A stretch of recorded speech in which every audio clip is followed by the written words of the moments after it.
Hello, कहिए कैसे हैं।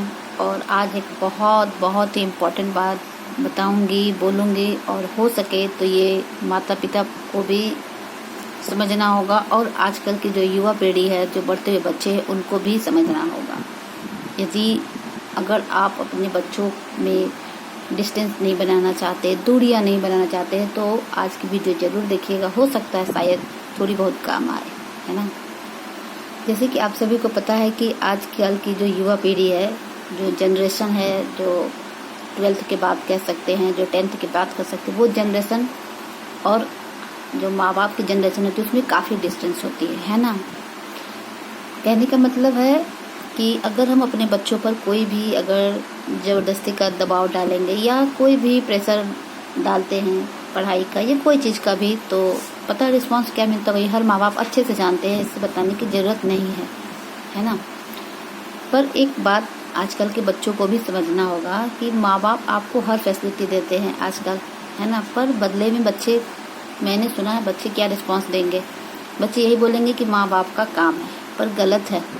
जो बच्चे बोलते हैं ना, उन बच्चों को जाकर लोगों को देखना चाहिए। जैसे मतलब नीचे दर्जे के बच्चे हैं, मिडिल क्लास से भी नीचे के बच्चे हैं, वो लोगों को ना कोई फ़र्क नहीं पड़ता है। वो लोग का काम पता है क्या होता है, जो माँ बाप बोलते हैं वही करते हैं, क्योंकि उन लोगों ने बहुत स्ट्रगल की होती है, उनके माँ बाप ने भी। तो वो जो बच्चे होते हैं ना, जिनको सब सुख सुविधा नहीं दी जाती है और उनको थोड़ी सी भी अगर दे दो ना, तो बहुत जतन से वो अपने हर काम को करते। क्यों? क्योंकि उस बच्चे को पता होता है कि माँ बाप ने बहुत स्ट्रगल करके हमारे लिए ये काम किया है ना।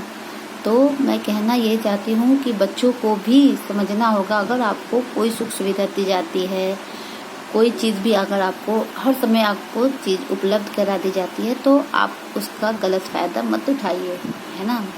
माँ बाप आपको बहुत भरोसे के साथ, क्योंकि ये जो उम्र है ना, मानती हूँ भटकने की होती है, पर अगर ये उम्र जो 2 साल अगर आप नहीं संभलेंगे तो फिर आपका लाइफ ख़राब हो जाएगा। अब बहुत लोग बोलेंगे कि बहुत ज्ञान की बातें दे रही है, मैं इसलिए ज्ञान की बातें नहीं दे रही हूँ, हमारा खुद का भी बच्चा है ना। तो हम खुद के बच्चे के लिए भी हम चाहेंगे कि हमारे बच्चे जैसे आप लोगों के बच्चे होंगे तो वो लोग भी अच्छे सीखें। ये नहीं, क्योंकि हर माँ बाप बच्चों के लिए तो सोचते ही है, घबराते ही हैं, चाहे मेरा बच्चा हो चाहे कोई भी हो, है ना। कल को जब बच्चे बाहर जाते हैं तो हर माँ बाप की टेंशन होती है कि बच्चे को कैसे लोग मिले होंगे, कैसे उसके साथ क्या होगा, वगैरह वगैरह, है ना। हर माँ बाप के साथ ये होता है। और ज़्यादातर एक पिता बहुत ही ज़्यादा डरा होता है। क्यों? क्योंकि उसे पता होता है, जो एक पिता होता है वो सारी दुनिया देखा हुआ है ना। एक माँ से ज़्यादा, क्योंकि माँ तो एक घर के अंदर होती है, पर एक पिता होता है जो पूरी दुनिया देखा है, तो उसे ज़्यादा पता है कि अच्छा क्या है, बुरा क्या है। पर कुछ बातें बच्चों को बोलो तो बच्चों को मन में घर कर जाती है कि नहीं, क्योंकि आप जब बच्चों को मना करो, जो चीज़ मना करोगे ना वही करेगा। तो एक पिता को भी एक दोस्त की तरह बनकर रहना चाहिए, और बच्चे को भी।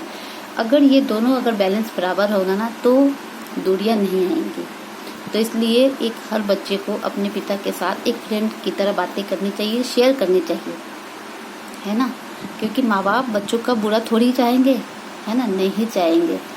तो इसलिए मैं यही कहना चाहती हूँ कि कभी भी अपने मन में गलतफहमी नहीं पालनी चाहिए, और यदि आपको माँ बाप सुख सुविधा दी है तो उसका फ़ायदा मत उठाइए, उसको आप यूज़ करिए अपने भविष्य के लिए। क्योंकि अगर आप 2 साल अगर अपने आप भविष्य पर ध्यान देंगे ना, तो आगे का जो आपका साल होगा वो अच्छे से जाएगा। नहीं तो फिर आप लोग भी देखते होंगे कि बच्चों का क्या भविष्य होता है, देखते होंगे, कहने की ज़रूरत नहीं है। कहने का मतलब समझ गए होंगे, आशा करते हैं कि माँ बाप और बच्चों में अगर डिस्टेंस नहीं रखनी है ना, तो उन दोनों को बराबर बैलेंस रखना, तो आपको एक दोस्त की तरह उनके साथ ट्रीट करना पड़ेगा, और बच्चे को भी, है ना। अगर बच्चे को बार बार आप उनको डिस्टर्ब करोगे या बार बार उन्हें आप बोलोगे, तो फिर बच्चे डर जाएंगे, वो बात नहीं बोलेंगे, है ना। तो ये बात कहने का है, आप लोग समझ गए कि बच्चों के बीच में भी हमें फ्रेंड्स की तरह रहनी चाहिए। आशा करते हैं आप लोगों को बात समझ में आई होगी, और अच्छा लगे तो शेयर जरूर करिएगा।